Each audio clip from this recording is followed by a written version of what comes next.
준비하면서 최근 들어서 제가 하나님의 질문에 내가 답하다라는 제목으로 말씀을 나누고 있지 않습니까? 계속해서 제 마음 가운데 성경을 읽으면서 질문에 대한 그 마음을 계속해서 주심으로 말미암아 지금 질문 시리즈를 계속 이어가고 있는데, 그 가운데 우리가 너무나 잘 알고 있는 본문을 선택하게 되었습니다. 오늘 본문은 11명의 사람이 등장합니다. 그래야 그 11명을 좀 더 살펴보면 10명은 환자들이었고요, 한 명은 우리가 잘 알고 있는 예수님이 등장하십니다. 예수님을 제외한 이 10명을 잘 살펴보면 공통점이 있었습니다. 첫 번째 공통점이 뭐냐면 똑같이 나병에 걸렸다는 것입니다. 12절에 나오죠. 나병 환자 10명이 나오는데, 이 나병을 오늘날로는 이제 한센병이라고 부르며, 제가 또 찾아보니까 이 한센병이 고통스러운 질병 가운데 하나라고 설명하고 있었습니다. 한센병이 가장 무서운 이유가 뭐냐면 몸이 썩어가고 있음에도 불구하고 당사자인 그 환자가 그 고통을 느끼지 못한다는 겁니다. 감각이 무뎌져 가고 있는데, 손가락과 발가락이 없어지고 있는데 스스로 인지하지 못하는 질병이 바로 오늘 본문에 나오는 나병, 한센병이라는 것이죠.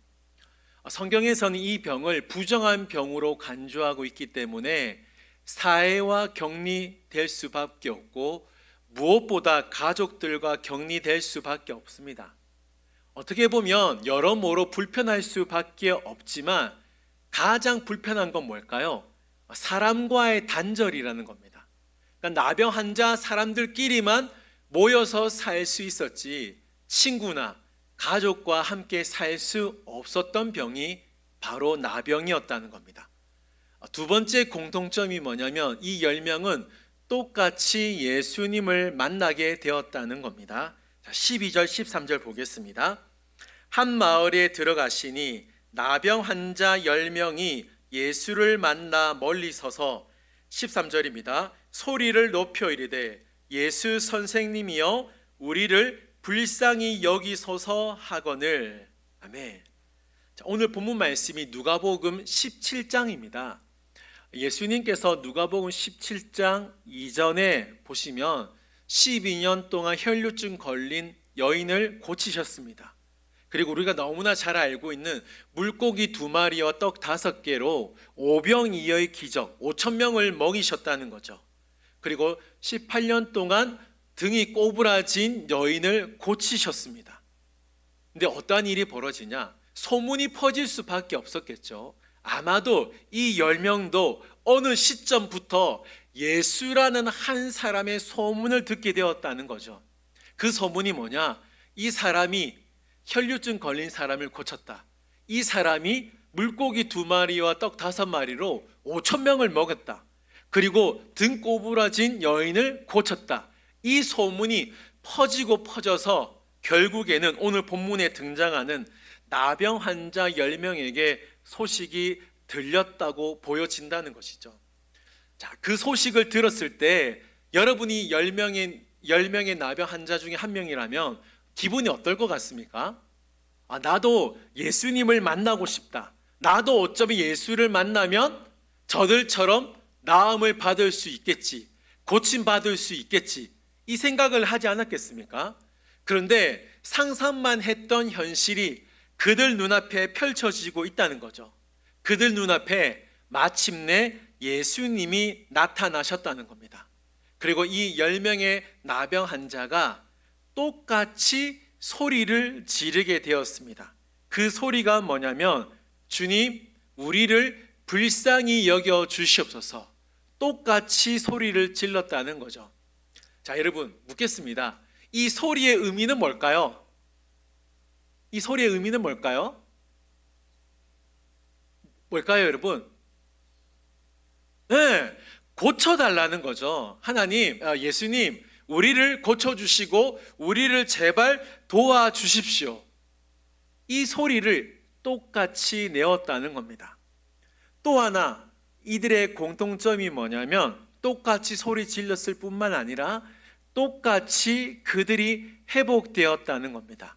자, 14절 보시면 마지막 부분에 그들이 가다가 뭐 했다 그러죠? 네, 깨끗함을 받은지라. 아멘. 자, 그들이 나았다는 겁니다. 여러분, 한번 생각해 보십시오. 아픈 환자에게 가장 필요한 것이 뭘까요? 네, 회복입니다. 맛있는 음식 필요하지 않습니다.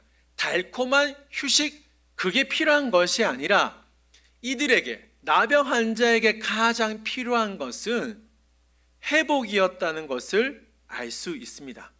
그래서 예수님께서 이 10명의 나병 환자들에게 가서 제사장들에게 너희 몸을 보이라고 말씀합니다. 여러분, 앞서 여러분들이 고백하셨듯이 이 본문을 잘 알고 있다고 하셨죠. 한 번만 도와주세요, 제발. 네, 네. 저 따라오고 계시죠? 네, 좀 대답 좀 해주세요. 네, 부탁입니다, 진짜. 여러분들이 이 본문 잘 알고 계신다 했죠? 그러면 이 본문을 읽을 때 한 가지 이상한 점을 발견하셨어야 됩니다. 혹시 발견하신 적 있으셨습니까? 자, 예수님께서 10명의 나병 환자들에게 제사장에게 가서 네 몸을 보이라고 합니다. 자, 그런데 중요한 게 뭐냐면, 자, 여러분, 중요한 게 뭐냐면 예수님께서는 보통 이 본문 전까지 보시면 병자들을 만나셨잖아요. 병자들을 고치실 때 늘 하셨던 행동이 있습니다. 그 행동이 뭔지 아십니까? 1번 터치, 2번 터치. 뭐예요? 네, 터치가 뭐예요? 네, 영어 잘하십니다. 좋습니다. 만졌다는 거예요. 자, 예수님께서는 병자들을 만났을 때에 그 병자가 예수님께 터치했든지, 그렇죠? 아니면 예수님이 그 병자를 터치했든지 터치가 있었다는 겁니다. 자, 그런데 오늘 본문 잘 보세요. 특이한 게 뭐냐면 네가 지금 나았다, 이 말 전혀 없습니다. 나병 환자들이 예수님을 터치한 것도 아니고 예수님이 나병 환자들을 터치한 것도 아닙니다. 뭐라고 말씀하셨다고요? 네, 제사장에게 가서 네 몸을 보여라, 이렇게 말만 했다는 거예요. 터치가 없이 말만 했다는 겁니다. 그러면 여러분, 제 같으면 지금 가라고요, 예수님? 연기 괜찮습니까? 지금 예수님 저 만져주지도 않았는데요. 이러면 안 되는데, 예수님. 우리가 지금 불쌍히 여겨달라고 했잖아요, 예수님. 그러면 예수님 어떻게 하셔야 될까요, 예수님? 좀 만져주시든지 아니면 네 병이 깨끗함을 나았다, 뭐 이렇게 뭐라도 말씀을 해주셔야 되는 것 아니겠습니까? 저 같으면 이렇게 말씀할 것 같아요. 나는 예수님 고쳐주지 않으면 절대 한 발자국도 움직일 수 없습니다. 어떤 결의에 찬 모습을 보여주어야 될 듯한데 이 10명의 나병 환자들 어떻게 합니까? 네, 제사장에게 간다라는 거예요. 터치도 없었는데 예수님이 그냥 단지 just go, 제사장에게 가라 했는데 그 10명은 단 한 명도 예외 없이 예수님의 말에 이의 제기도 않고 제사장에게 가려고 합니다. 자, 이 사항을 한마디로 말하면 한번 따라해 보겠습니다. 어리둥절. 네, 어리둥절이에요. 이게 뭐지? 여러분, 분명히 소문을 들었을 거예요. 그렇지 않습니까? 소문을 들었으면 야, 예수님이 뭐 만져주니까 낫더라, 허리가 일으켜지더라, 12년 동안 피를 쏟았는데 피가 멈추더라, 이게 다 터치로 소문이 났을 텐데 지금 아무런 터치도 없는데 그냥 예수님이 가라고 하니까 10명의 나병 환자 입장에서는 어리둥절할 수밖에 없어요. 근데 신기한 게 뭐예요? 이들이 똑같이 제사장에게 가는 거예요. 그런데 중요한 게 뭐냐? 14절 보세요.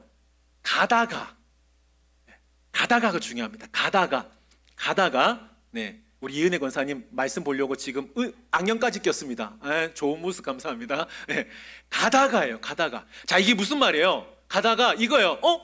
야, 너 저 얼굴이 좀 달라졌어. 너 좀 달라졌는데? 회복되었는데? 10명의 환자가, 지금 나병 환자가 서로 보니까 뭘 본 거예요? 예, 나병이 낫는 걸 보았다는 거예요. 뭐 하다가?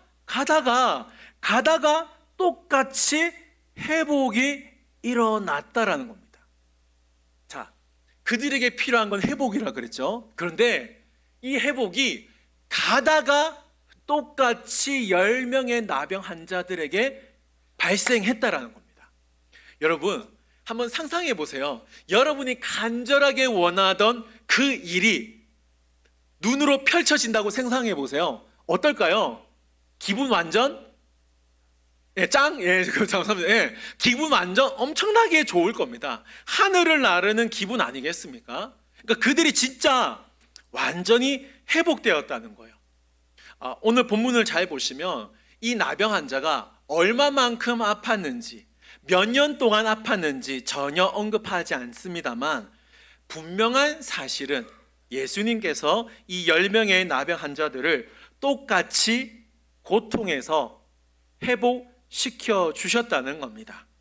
자, 그러면 14절에서 맞춰도 돼요. 여러분 동기가 되시죠? 14절에서 깨끗함을 받은지라 이렇게 맞춰도 됩니다. 다시 말하면 20절 말씀 있죠. 바리새인들이 이 하나님의 나라에 대해서 묻는데 이게 15절로 와도 전혀 문제 없습니다. 그런데 15절이 어떻게 또 시작되냐? 15절 보세요. 그 중에 한 사람. 자, 그 중은 몇 명이에요? 10명이죠. 그렇죠? 10명 중에 한 사람이 자기가 깨끗하게 나은 것을 보고 큰 소리로 하나님께 영광을 돌리며 예수께 돌아왔다라고 시작합니다.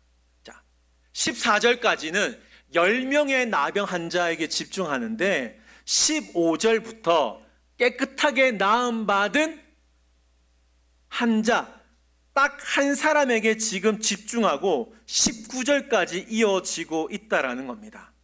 자, 여러분 15절을 다시 보면 자기가 뭐 했다 했죠? 나았다는데 이걸 원문으로 보시면 수동형으로 적혀 있습니다. 수동형이 뭐예요? 그러니까 본인 스스로가 나은 게 아니라 누군가가 이 사람을 낫게 했다라는 겁니다. 이게 나았다는 의미입니다. 나머지 9명이 실제로 깨끗함을 받았으니까 제사장에게 가서 한 번 더 확인을 했는지 어디에 어떻게 했는지 전혀 설명은 없습니다만 한 가지 분명한 건 뭐예요? 이 한 사람에 대해서 분명하게 설명하고 있습니다.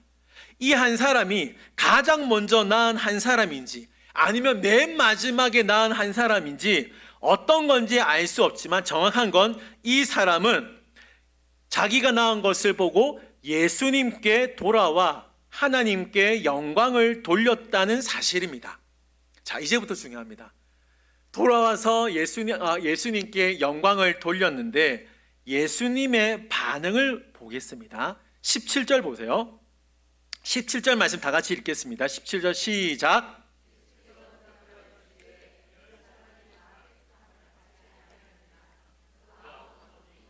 아멘. 여러분 우리말에는 뉘앙스가 있습니다. 뉘앙스. 그렇죠? 뉘앙스. 그러니까 저 사람이 우리가 누구라도 이야기했을 때 저분이 지금 나에게 이 말을 하면 그 말을 듣는 것도 중요합니다만 그 말의 뉘앙스를 잘 파악해야 된다는 것이죠. 제가 엘린교회 온 지 이제 1년 6개월째 접어들고 있습니다. 지겹도록 들으셨죠? 듣고 있는데 중요한 건 뭐냐면 여러분 이제 점점 제가 오해 말고 들으십시오. 엘림 교인이 되어가고 있습니다. 아직은 아닌 것 같아요. 여러분 솔직하게 말씀드릴게요. 이게 뭐냐면 여러분 신기한 게 뭔 줄 아십니까? 이제 발자국 소리만 들으면 박성호 장로님 같은데? 와 10중 8구 맞아요. 신기합니다. 진짜요. 괜히 여러분 기분 좋으라고 하는 소리가 아닙니다. 이 사람 같은데? 저 멀리서 희미하게 들리는 소리입니다만 권사님 같은데? 하면 물론 틀릴 때도 있어요. 근데 맞을 때도 있다라는 거예요.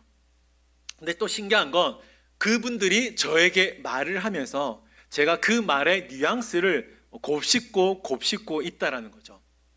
제가 여러분들에게 지금 말을 하고 있는데 한번 뉘앙스를 잘 보세요. 잘한다. 이 뉘앙스는 어떤 뉘앙스예요? 조롱이에요? 칭찬이에요? 칭찬입니다. 잘 아시네요. 자, 또 들어갑니다, 여러분.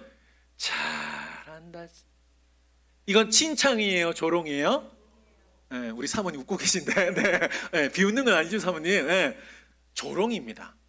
자, 지금 예수님이 17절에서 그 아홉은 어디 있느냐? 뉘앙스가 중요해요. 예수님은 지금 그 한 사람에게 어떤 뉘앙스로 말하고 있는 거예요? 어떤 뉘앙스예요? 왜 니만 왔냐? 다 나은 거 아니냐? 그 아홉은 진짜 어디 갔냐? 그쵸? 왜 너만 왔니? 너만 나은 건 아닐 텐데.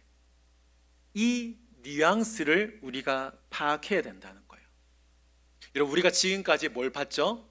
이들은 똑같이 나병 환자, 똑같이 소리 질렀고 똑같이 나음을 받았습니다. 그런데 몇몇만 돌아왔죠?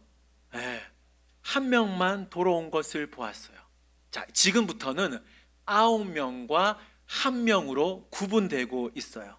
물론 9명은 다른 곳에 가서 하나님께 영광을 돌릴 수 있어요. 다른 곳에 가서 야, 예수라는 자가 진짜 나를 낫게 해주었다, 그렇게 말을 했을 수도 있습니다.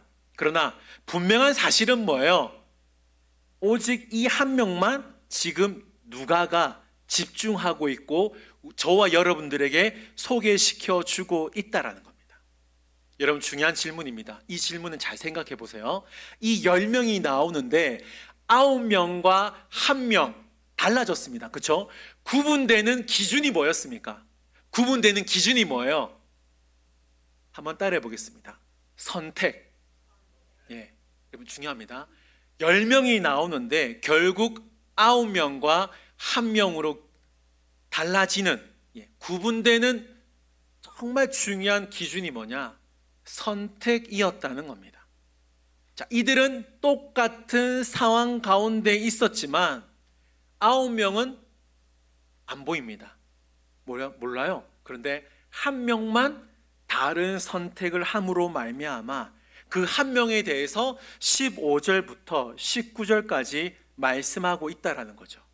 그리고 이 한 사람은 이 선택을 통해서 완전히 새로운 삶을 살게 되었다는 겁니다. 자, 그러면 이 1명이 어떤 선택을 해서 새로운 삶을 살게 되었는지를 한번 살펴보도록 하겠습니다. 자, 다시 12절, 13절인데 제가 읽어드리겠습니다. 잘 보세요. 한 마을에 들어가시니 나병 환자 10명이 예수를 만나 멀리 서서 소리를 높여 이르되 예수 선생님이여 우리를 불쌍히 여기소서 하거늘. 아멘. 자, 여러분, 여기서부터는 10명이 아니라 1명을 살펴보는 거예요. 자, 이걸 1명을 살펴본다는 것을 잘 기억하고 저를 따라와 주시면 됩니다. 나병 환자는 부정한 사람이었기 때문에 예수님께 가까이 갈 수 없었습니다. 그래서 멀리서 예수님을 향하여 소리쳤습니다. 그 소리가 뭐였다 그러죠? 우리를 불쌍히 여겨 주십시오. 여기소서, 우리를 고쳐 주십시오. 자, 이 소리를 질렀다는 거예요. 자, 이 1명이 새로운 삶을 살 수 있었던 기준이 선택이라 했잖아요. 자, 그 첫 번째 선택이 뭐였냐?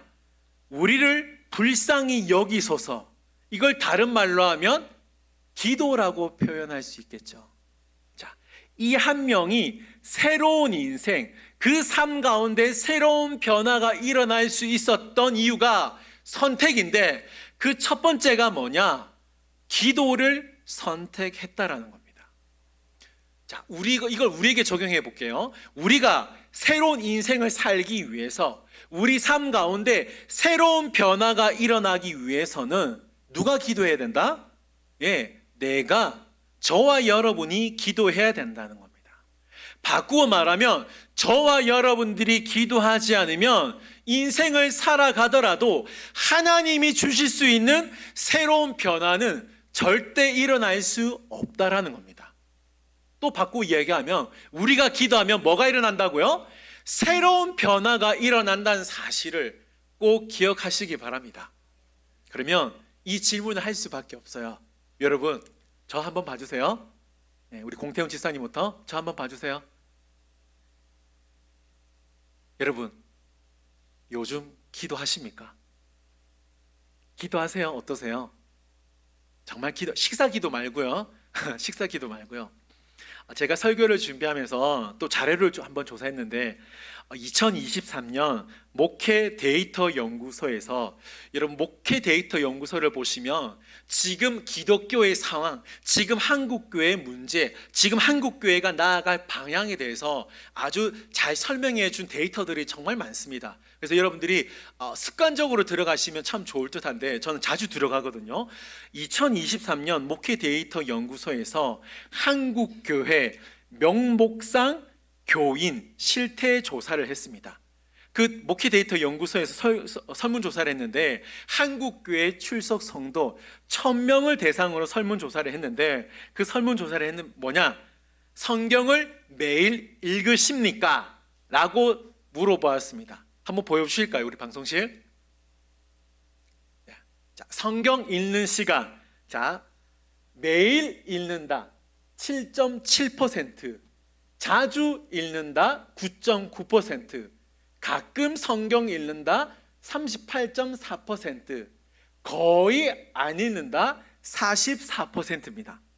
자, 1000명을 대상으로 여러분, 이 가운데 여러분은 어디에 속하고 계십니까? 매일? 자주? 가끔? 거의 안 읽어요? 어때요? 자, 또 하나 보겠습니다. 기도 시간. 당신은 기도를 얼마만큼 하고 계십니까? 자, 똑같이 했습니다. 매일 한다 14%, 자주 한다 25%, 가끔 한다 39%, 거의 안 한다 22%. 여러분 또 묻겠습니다. 기도 어떻습니까? 매일 하세요? 네. 자주 하십니까? 가끔 하십니까? 목사님 미안해요, 안 해요. 어때요? 여러분, 이 데이터를 보면 물론 이것을 각자의 여러분들에게, 저에게 적용한다는 건 어렵죠. 근데 이 데이터만 놓고 보면 어떻습니까? 뭐라고 이 목회 데이터 연구소에서 이야기했냐면 한국교회 출석 교인 10명 가운데 4명은 나일론 신자다. 썬데이 크리스찬이다. 그러니까 평일에는 아무것도 안 한다는 겁니다. 신앙생활 없고 성경도 안 읽고 기도도 안 한다는 거죠. 저와 여러분을 비롯한 한국교회 성도들은 생각보다 기도에 관심이 없고 생각보다 기도하지 않는다는 것을 알 수 있다는 거죠. 여러분 다시 한번 묻겠습니다. 정말 기도하십니까? 기도하신다면 그 기도의 내용이 무엇입니까? 요즘 한국교회 성도들의 문제가 뭐냐면 기도하지 않고 고민하고 기도하지 않고 생각만 하고 기도하지 않고 걱정만 하고 있다는 거예요. 물론 기도하지 않고 고민할 수 있고 생각할 수 있고 걱정할 수 있어요. 근데 문제가 뭐냐면 기도하지 않으면 내 삶 가운데 하나님의 역사가 일어나지 않는다는 겁니다. 저는 우리 엘림교회가, 그리고 제가 기도하는 목사였으면 좋겠고 우리 엘림교회가 기도하는 엘림교회가 되었으면 좋겠습니다. 왜냐하면 기도해야 엘림교회 하나님의 역사가 일어난다는 겁니다. 여러분, 우리가 늘 기도하자 하잖아요. 그렇죠? 우리가 기도하자는 말 예수 믿고 난 이후부터 늘 들었던 말 아닙니까? 그렇죠? 그럼 그 기도가 뭐예요? 여러분, 기도가 뭡니까? 기도 정말 간단합니다. 여러분, 기도가 뭐냐? 다시 한번 말씀 보십시오. 13절 말씀 보십시오. 13절 말씀. 소리를 높여 이르되 예수 선생님이여 뭐하라 그러죠? 예, 우리를 불쌍히 여기소서. 여러분, 기도가 뭐냐면 나를 불쌍히 여겨 달라는 것이 기도임을 기억하시기 바라요. 나를 불쌍히 여겨 달라는 의미가 뭐예요? 뭔가요, 여러분? 하나님의 도움 없이는 나는 절대 살 수 없습니다. 이게 기도라는 거예요. 그래서 기도는 어렵지 않다라는 겁니다. 기도를 어렵게 생각하는 분들이 있습니다. 그 마음은 제가 공감이 가요. 저도 예수님을 믿었을 때 그랬으니까요. 처음 믿었을 때. 그런데 오늘 본문을 통해서 알 수 있는 기도가 뭐냐? 하나님, 나를 불쌍히 여겨 주시옵소서. 이 기도를 나의 기도로 삼고 기도해 보라는 겁니다. 하나님 앞에, 하나님, 나를 불쌍히 여겨 주시옵소서. 이 기도를 하면 하나님이 이 기도를 외면하지 않는다는 것을 정말 믿으시기를 바랍니다. 자, 정말 믿으라 했죠. 신약 성경에 보면, 여러분 특별히 복음서를 잘 보시면 불쌍히 여기다 이 말이 자주 나옵니다. 마태복음부터 요한복음까지 잘 보시면 불쌍히 여기다, 불쌍히 여기다, 불쌍히 여기다 굉장히 많이 나옵니다. 근데 중요한 사실이 뭐냐? 예수님이 우리를 불쌍히 여기셨을 때 하나님의 역사가 일어났다는 겁니다. 자, 말씀 한번 보여주세요. 마태복음 14장 14절 말씀입니다. 예수께서 나오사 큰 무리를 보시고 뭐 했다? 자, 불쌍히 여긴 다음에 그 중에 있는 병자를 고쳐주셨다는 겁니다. 마가복음 1장 41절, 예수께서 불쌍히 여기사 손을 내밀어 그에게 대시며 이르시되 내가 원하노니 뭐하라? 깨끗함을 받으라. 누가복음 18장 13절, 세리는 멀리 서서 감히 눈을 들어 하늘을 쳐다보지도 못하고 다만 가슴을 치며 이르되 하나님이여 나를 뭐해라? 나를 불쌍히 여기소서. 나는 죄인이로소리다. 예수님이 이 세리의 기도에 응답하셨다는 겁니다. 사랑하는 성도 여러분, 나를 불쌍히 여기소서 이 기도를 저와 여러분의 기도로 삼으시기를 바랍니다. 질병 때문에 힘들어하는 분이 있다면 하나님, 나의 건강을 불쌍히 여겨 주시옵소서. 사업 때문에 힘들어하는 분이 있다면 하나님, 나의 상황을 불쌍히 여겨 주시옵소서. 자녀 때문에 힘들어하는 분들이 계시다면 하나님, 나의 가정을 불쌍히 여겨 주시옵소서. 이 기도를 해야 된다는 것입니다. 마찬가지예요. 하나님, 우리 엘린교회를 불쌍히 여겨 주시옵소서. 여러분, 이 기도를 하면 하나님의 역사가 일어난다라는 겁니다. 제가 방금 말씀 보여드렸잖아요. 예수님께서 우리를 불쌍히 여기니까 하나님의 역사가 일어났다라는 겁니다. 저는 바랍니다. 저와 여러분의 그 기도 가운데 나를 불쌍히 여기소서 이 기도로 말미암아 저와 여러분 그리고 우리 엘림교회에 새로운 변화가 일어나기를 주님의 이름으로 축원드립니다. 16절 볼게요. 자, 16절 보시면 누가가 이 사람에 대해서 한번 설명합니다. 16절 보시면 예수의 발 아래 엎드려 감사하니 그는 누구를 하죠? 여러분, 사마리아 사람이에요. 유대인이 아닙니다. 사마리아 사람이에요. 누가는 이 한 사람을 사마리아 사람이라고 밝힌 이유가 뭐냐면 유대인과 사마리아 사람을 대조하는 거예요. 그 당시 유대인들은 사마리아 사람을 배척했습니다. 이유는 이방인이었기 때문에, 힘없는 소외된 사람이었기 때문에 늘 배척하고 싫어했습니다. 그런데 유독 이 사람, 나은 사람이요, 이 사람만 대단한 이유가 뭐냐면 자신을 고치신 대상이 누구인지 정확하게 알았다는 겁니다. 그래서 어떻게 하냐? 예수께 돌아와 감사드렸다는 거죠. 자, 9명과 1명의 차이를 잘 보세요. 오지 않은 9명의 특징이 뭐냐면 예수님이 중요한 것이 아니라 예수님이 나에게 주실 것만 중요했던 사람들입니다. 물론 이 한 사람도, 이 나은 한 사람도 나에게 주실 것, 그 회복이 중요했겠죠. 그래서 분명히 기대하지 않았겠습니까? 그런데 9명과 이 1명의 가장 큰 차이점이 뭐냐면 이 9명은 예수님이 나에게 주실 것만 기대했고 오직 이 한 사람, 나은 사람은 그것을 주시는 예수님에게 관심이 있었다는 겁니다. 여러분 무슨 말인지 아시겠죠? 이 9명은 예수님이 주실 것만 관심을 갖고 있어요. 그런데 이 한 사람은 그것을 주시는 예수님에게 관심을 가지니까 어떻게 합니까? 예수님께 돌아왔다라는 사실입니다. 여러분, 오늘 본문을 잘 보시면 정말 저는 이게 너무 재밌었습니다. 이 표현이 정말 재밌었는데 한번 말씀을 한번 보여주실까요? 13절 15절입니다. 자, 10명을 잘 보세요. 10명을 잘 보시면 13절에서 소리를 높여 예수님에게 뭐하죠? 예수님, 우리를 불쌍히 여겨 주시옵소서. 10명이 소리를 외치고 있습니다. 그런데 15절에서는 그 중에 한 사람만 뭐 했다 그러죠? 예. 처음에는 큰 소리로 10명이 소리치고 있는데 결국에는 한 명만 남았고 그 한 명만 예수님에게 큰 소리를 지르며 하나님께 영광을 돌렸다는 겁니다. 여러분, 왜 이 한 사람만 큰 소리로 예수님께 감사했을까요? 나를 고치신 분이 예수님이심을 정확하게 알고 있었다는 겁니다. 그래서 이 사람이 결국 어떻게 하냐? 18절 보세요. 이 이방인 외에는 하나님께 영광을 돌리러 돌아온 자가 없느냐 하시고, 아멘. 이 한 사람만 오직 하나님께 영광을 돌리러 돌아온 자가 되었다는 겁니다. 9명은 나은 것에만 관심이 있었고 오직 이 한 사람은 자신을 낫게 해주신 예수님께 감사함으로 말미암아 15절 다시 한번 보여주세요. 네, 유지민 집사님 15절 다시 한번 보여주세요.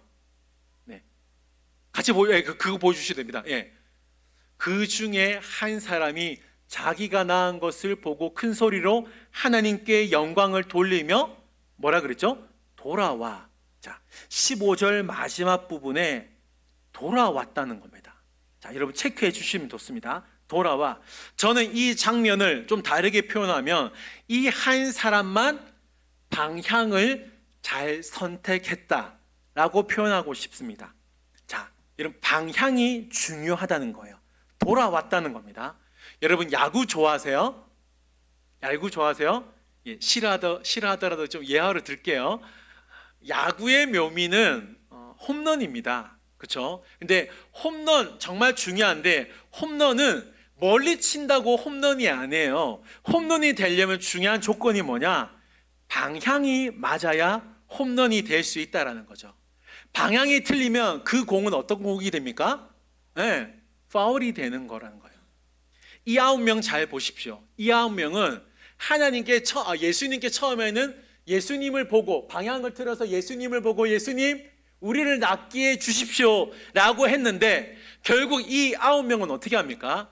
예수님을 등진 방향으로 나아갔다라는 겁니다. 그런데 오직 이 한 사람은 예수님께 방향을 틀어서 돌아와 큰 소리로 하나님께 영광을 돌렸다는 거죠. 다시 말하면 이 9명은 파울 인생을 살았다는 것이고 오직 이 한 사람만 하나님이 보시기에 홈런 인생을 살게 되었다는 거죠. 여러분, 저는 너무 궁금한 게 있어요. 이 9명 어디 갔을까요? 이 9명, 우리 엘린교회 오면 좋을 듯한데 이 9명 어디 갔을까요? 참 성경 읽다 보면 너무 답답할 때가 있어요. 이 9명 어디 갔는지 좀 설명해 주면 너무 좋을 텐데 이 9명 설명하지 않아요. 그런데 하나님이 결국 우리에게 말씀하시는 게 뭐예요? 정하나 우리 엘린교회 성도들아, 이 9명 보지 말고 이 한 명만 보라. 이 한 명 지금 어떻게 했니? 방향을 틀어서 나에게 돌아왔다라는 겁니다. 여러분, 방향이 바르면 사랑이죠. 그렇죠? 방향이 틀리면 그건 불륜입니다. 불륜이 사랑이에요? 그건 사랑 아니죠. 여러분, 묻겠습니다. 여러분은 지금 어느 방향으로 나아가고 있습니까? 그 방향이 하나님이 보실 때 정말 인정할 수 있는 방향으로 나아가고 있습니까? 하나님이 보고 우리에게 너 파울이야 그러면 우리 할 말 없잖아요. 그렇잖아요. 결국 우리를 평가하시는 분은 하나님이신데 나는 이 방향이 맞다고 가는데 하나님이 아니야, 미안해 정하나, 너 파울이야. 그 말을 들으면 안 되지 않습니까, 여러분? 여러분, 우리가 병 나은 것에 만족하는 것이 아니라 하나님께 영광 돌릴 수 있는 예배자가 될 수 있기를 바랍니다. 그러기 위해선 우리가 방향이 발라야 된다라는 겁니다. 예수님은 지금도 오늘 본문에 나오는 질문처럼 그 아홉은 어디 있느냐? 그 아홉은 어디 있느냐? 묻고 계십니다. 이 질문은 단순한 숫자의 문제가 아니라 이 질문의 의미는 하나님과의 관계의 문제를 묻고 있는 질문이라는 것이죠. 10명은 모두 육신의 병, 이 고침을 받았지만 오직 한 사람만 예수님을 인격적으로 만났습니다. 그 이유가 뭐라 그랬죠? 선택이었다는 것입니다.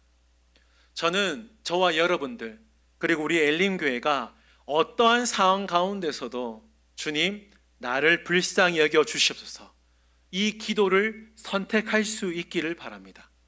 저는 저와 여러분들 우리 엘림교회가 그 인생의 방향이, 목회의 방향이 예수님이 됨으로 말미암아 하나님 앞에 오직 영광을 돌릴 수 있는 삶을 선택할 수 있기를 바랍니다. 그러기 위해선 여러분 우리가 선택을 잘해야 되는 거예요. 기도를 선택해야 되고 방향을 잘 선택해야 된다는 것을 기억하고, 저와 여러분들이 9명 가운데 한 사람이 아니라 오늘 본문에 나오는 한 사람 가운데 이 한 사람이 됨으로 말미암아 오직 하나님이 기억할 수 있는 그 한 사람이 될 수 있기를 주님의 이름으로 축원드립니다. 아멘. 우리 다 같이 일어나서 들은 말씀을 기억하며 이 찬양 부르도록 하겠습니다.